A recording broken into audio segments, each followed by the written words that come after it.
gooye waxay la xiriirtaa runtii webiga Shabeelle oo aanan helin dayactir iyo hagaajintii laga rabay wasaaradda beeraha iyo waraabka inay qabato waxaan intaanan arrinteeda u gal rabaa inaan hoos ka xariiqo xildhibaanadii ugu horreeyay waxay soo jeedeen in loo yeero wasiirka gargaarka iyo caafimaadka waxaan rabaa in lagu daro in loo yeero wasiirka beeraha sababtoo isagaa gabay howshiisii mana lagu baxeen mana lagu dhammaadeen afgooye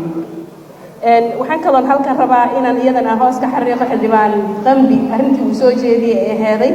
gobolada bari oo ah runtii markii Beledweyne dhibaatada ay soo gaartay oo aan u dhigtoona meeshii looga istaagay looga soo gurmaday waxaan rabnaa anagoo Soomaali abil u dirayno in sidaas oo kale aan ugu gurmano tuulooyinkii iyo xaafadihii uu qaaday dabaylihii ka socday xeebaheena Soomaaliyeed ee gobolka bari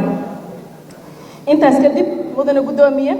dhibaatada ugu weyn oo biyaha iyo dhibaatada lagu hayso dhulkeena daaqsinka ah gobolka Hiiraan Shabeellada Dhexe iyo Shabeellada Hoose waxa uu sababay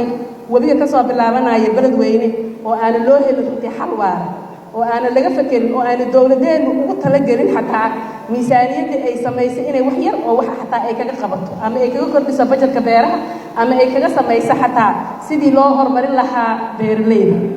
wasiirka gargaarka wasaaradda gargaarka runtii waxay u samaysan tahay gargaar laakiin waxa la sameeyay guddi waxaan rabaa inaan ku daro 9 wasiir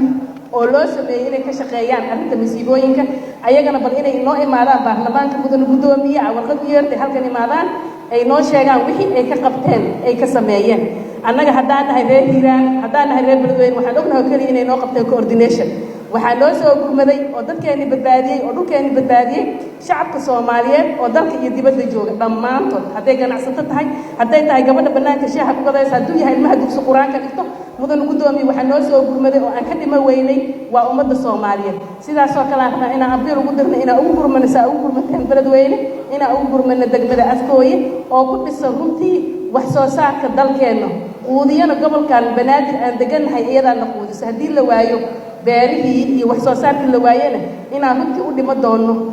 nafaqa darro ay carruurteena iyo guryaheena u dhammaan doonaan aan u wada istaagna mudane gudoomiye aana soo saarna qaraar ku saabsan in xal waara laga gaaro webiga Shabeelle intaasaan u soo istaagay aad iyo aad u mahadsantahay mudane gudoomiye